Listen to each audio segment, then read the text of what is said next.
তাই এই দিনে বন্ধুরা আপনারা কিন্তু এই ভুলগুলোকে একদম করবেন না, নইলে নতুন বছর কিন্তু বন্ধুরা আপনাদের জন্য চরম দুর্ভাগ্যপূর্ণ হবে। এবং এই দিনে বন্ধুরা সামান্য সামান্য কিছু কার্যে মানুষের জীবন থেকে সকল দুর্ভাগ্য দরিদ্রতার নাশ হয়ে যায়। কারণ বন্ধুরা এই দিনে এই সমস্ত কার্যে শনি বাধা, গ্রহদোষ, বাস্তু সমস্যা, আর্থিক সমস্যা, বাড়িতে ঝগড়া ঝামেলা, এমন সকল প্রকার সমস্যা থেকে ব্যক্তি বেরিয়ে আসে। কারণ হনুমানজির কৃপা যার ওপরে হয় তার ওপর সকল দেবদেবীর কৃপা হয়। কারণ হনুমানজি হচ্ছেন মহাদেবের অবতার এবং ভগবান শ্রীরামের পরম ভক্ত। তাই এই দিনে বন্ধুরা আপনারা লাল কাপড় পরিধান করে ভগবানকে লাল ফুল, লাল ফল এবং লাড্ডু ভগবানকে অবশ্যই নিবেদন করুন। এছাড়া ভগবানকে আপনারা ভগবানের অত্যন্তই প্রিয় নারকেল, কলা, গুড়, ছোলা, জবা ফুল এবং জুঁই ফুল ভগবানকে অবশ্যই দেবেন। তাই এই দিনে বন্ধুরা আপনারা একটি জবা ফুলের মালা ভগবানকে নিবেদন করতে একদম ভুলবেন না।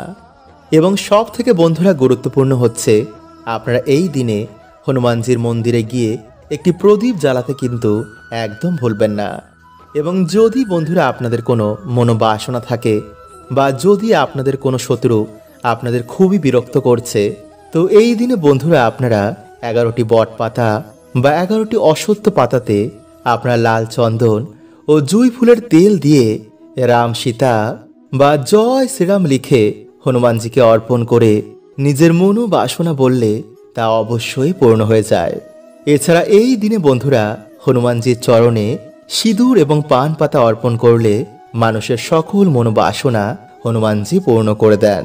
এবং হনুমানজির ভোগে কিন্তু বন্ধুরা আপনারা অবশ্যই তুলসী পত্র নিবেদন করতে ভুলবেন না।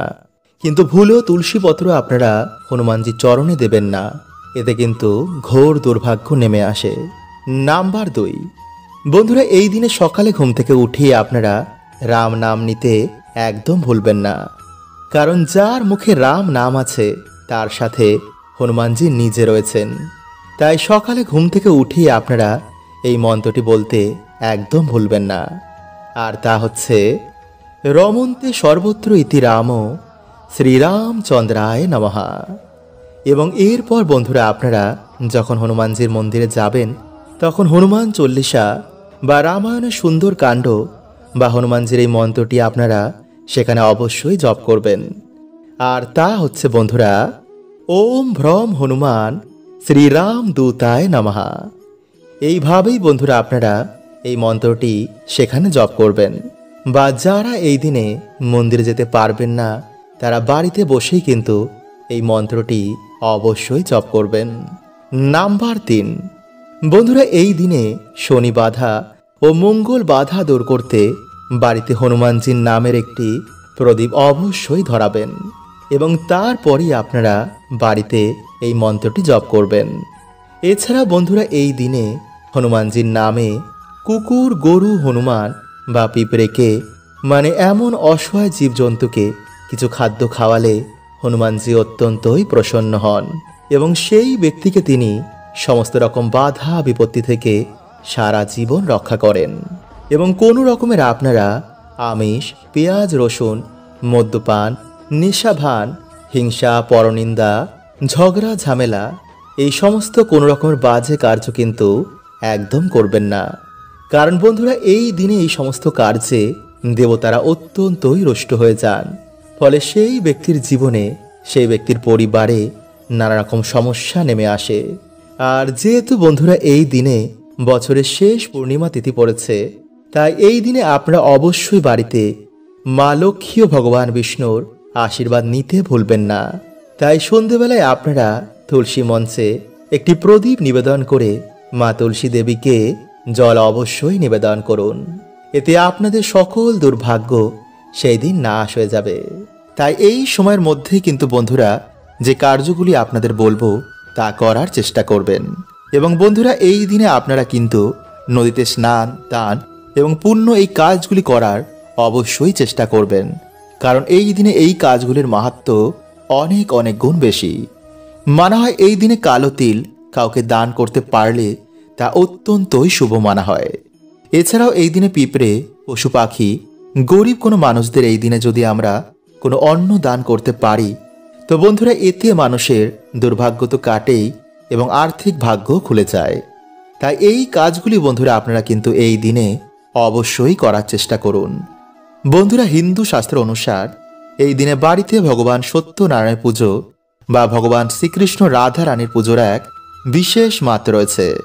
মানা হয় এই দিনে বাড়িতে ভগবানের পুজো, নাম কীর্তনে মানুষের বহু গুণ দুর্ভাগ্যের নাশ হয়ে যায়।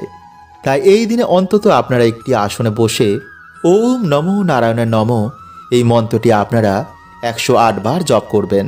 তাই চলুন বন্ধুরা সবার আগে আমরা জেনে নিই যে এই দিনে আপনারা কোন কাজগুলি করবেন না। বন্ধুরা এই দিন আপনারা সকাল সকালই ঘুম থেকে ওঠার চেষ্টা করবেন এবং সকালে ঘুম থেকে উঠেই আপনারা কোনো নদীতে গিয়ে যদি স্নান করতে পারেন তাহলে তো বন্ধুরা খুবই ভালো। কারণ বন্ধুরা এই দিনে নদীতে স্নান করতে বহু দেবী দেবতার আগমন হয়, যার ফলে সেই জল স্পর্শ করাতেই মানুষের দুর্ভাগ্যের নাশ হয়ে যায়। এবং এই দিনে বন্ধুরা বহু দেবদেবী আমাদের বাড়িতে আগমন করে আমাদের আশীর্বাদ দিয়ে যান। তাই এই দিন অবশ্যই কিন্তু আপনারা সকাল সকালে ঘুম থেকে উঠে ভগবানের নাম কীর্তন অবশ্যই করবেন এবং কোনো নদীতে গিয়ে স্নান করতে ভুলবেন না। নাম্বার 2, বন্ধুরা সেই দিন ঘুম থেকে উঠেই কিন্তু আপনারা কখনো নিন্দা, ঝগড়া, ঝামেলা, অশান্তি এগুলো করবেন না। কারণ বন্ধুরা এই দিন বাড়িতে এই কাজ করায় মা লক্ষ্মী গৃহ ত্যাগ করে দেন, যার ফলে বন্ধুরা আপনারা কখনোই কিন্তু আপনাদের বাড়িতে সুখ, শান্তি, আর্থিক উন্নতি এগুলো দেখবেন না। এবং এই দিনে বন্ধুরা আপনারা কিন্তু চুল, দাড়ি, নখ, জঙ্গল পরিষ্কার, গাছপালা কাটা এমন কার্য করবেন না। নাম্বার 3, বন্ধুরা এই দিনে যদি আপনাদের বাড়িতে কোনো অসহায় ব্যক্তি কিছু চাইতে আসেন তো তাকে অবশ্যই আপনাদের সামর্থ্য অনুযায়ী তাকে সাহায্য করতে ভুলবেন না। কারণ বন্ধুরা শাস্ত্র বলছে যে এই দিন যদি আমরা কিছু দান করতে পারি তো বন্ধুরা এতে আমাদের বহু গুণ দুর্ভাগ্যের সেই দিন নাশ হয়ে যায়। নাম্বার 4, বন্ধুরা এই দিনে ভুলেও কিন্তু আপনারা কারোর সাথে কারোর মনে আঘাত দেবেন না। কাউকে আঘাত দিয়ে আপনারা সেই দিন কথা বলবেন না। কারণ বন্ধুরা এই দিনে অভিশাপ কিন্তু মানুষের জীবনে লেগে যায়। তাই এই ভুল কিন্তু সেই দিন আপনারা একদম করবেন না। নাম্বার 5, বন্ধুরা এই দিনে কিন্তু আপনারা বাড়িতে আমিষ রান্না করবেন না। কারণ এই দিনে বাড়িতে এইসব রান্না করলে বাড়িতে কোনো দেবদেবীরা সেদিন প্রবেশ করে না, ফলে সেই দুর্ভাগ্য আমাদের জীবনে লেগেই থাকবে। তাই এই দিনে বন্ধুরা না তো আপনারা আমিষ খাবেন, না তো কোনো নেশাভান করবেন এবং না তো আপনারা সঙ্গম করবেন। এই দিন যতটা আপনারা পারবেন ভগবান বিষ্ণু ও ভগবান শ্রীকৃষ্ণ রাধা রানীর নাম কীর্তন করুন। নাম্বার 6, বন্ধুরা এই দিনে যতটা আপনারা পারবেন বাড়িঘর পরিষ্কার পরিচ্ছন্ন রাখবেন এবং বাড়িতে আপনারা ভগবান বিষ্ণু বা রাধা কৃষ্ণের পুজো অর্চনা দেওয়ার চেষ্টা করবেন। তাই এই দিনে আপনারা গুড় বা ডালের নৈবেদ্য যদি ভগবানকে সেই দিন দিতে পারেন বা ক্ষীর রান্না করে যদি আপনারা সেদিন ভগবানকে দিতে পারেন তাহলে সেটি খুবই ভালো। এবং যদি না পারেন তাহলেও কোনো সমস্যা নেই। সেই দিন আপনারা সন্ধেবেলায় সামান্য গুড় বা গুড়ের বাতাসা যদি ভগবানকে আপনারা প্রসাদ রূপে তা অর্পণ করেন এবং সেই প্রসাদ আপনারা পুজোর পর খান এবং ভগবানকে নিজের মনোবাসনা, নিজের দুঃখ কষ্ট বলেন, তো অবশ্যই বন্ধুরা আপনাদের জীবনে ভগবানের কৃপা এসে পড়বে। বন্ধুরা হিন্দু ধর্মে সিঁদুরের গুরুত্ব অপরিসীম। প্রাচীনকাল থেকে হিন্দু মহিলারা বিবাহের পর সিঁথিতে সিঁদুর পরেন। মানা হয় সিঁদুরের কিছু নিয়ম পালন করলে স্বামীর যেমন আয়ু বৃদ্ধি হয় তেমনি আয় উন্নতিও কিন্তু বাড়ে। আবার সিঁদুরের কিছু ভুলেও বন্ধুরা স্বামীর আয় উন্নতির পথেও কিন্তু বাধা এসে দাঁড়ায়, মানে স্বামীর জীবনে এসে পড়ে চরম দুর্ভাগ্য। তাই আজকের এই ভিডিওতে বন্ধুরা আমরা জানব যে সিঁদুরে কোন জিনিসটি রাখলে স্বামীর আয় উন্নতি বৃদ্ধি পায় এবং পরিবারে মা লক্ষ্মীর কৃপা হয়। এবং সাথে বন্ধুরা আমরা জানব যে কোন সময় নারীদের ভুলেও সিঁদুর পরতে নেই, এতে স্বামী এবং পরিবারে দুর্ভাগ্য নেমে আসে।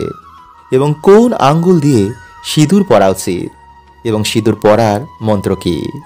তাই অবশ্যই বন্ধুরা আপনারা কিন্তু ভিডিওটি পুরো দেখতে ভুলবেন না এবং ভিডিওটি বন্ধুরা আপনারা একটি লাইক করে কমেন্টে হর হর মহাদেব ও জয় শ্রীকৃষ্ণ অবশ্যই লিখুন। নাম্বার 1, ভিজে সিঁদুর কখনই আপনারা মাথায় দেবেন না।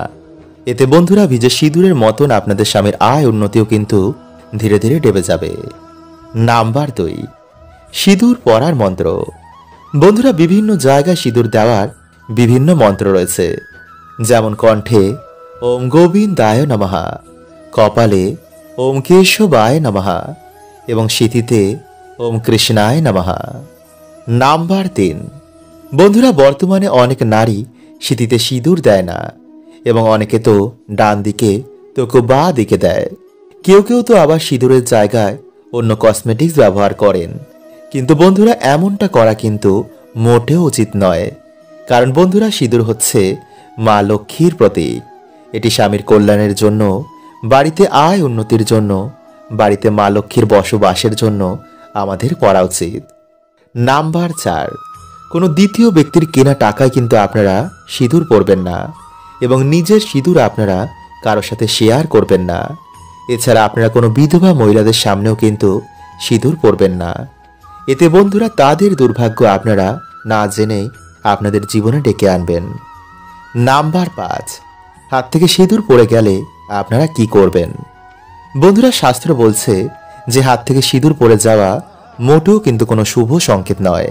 তাই এই সময় আপনারা একটু সাবধানে থাকবেন এবং সেই সিঁদুরের ওপর আপনারা কিছুটা তেল ফেলে দেবেন এবং কাপড় দিয়ে সেই তেল আপনারা সে সিঁদুর সমেত ভালো করে মুছে একটি গাছের গোড়ায় গিয়ে তারপর সে কাপড়টি ফেলে দেবেন এবং মা লক্ষ্মীর কাছে আপনারা সেই কার্যের জন্য ক্ষমা চেয়ে নেবেন।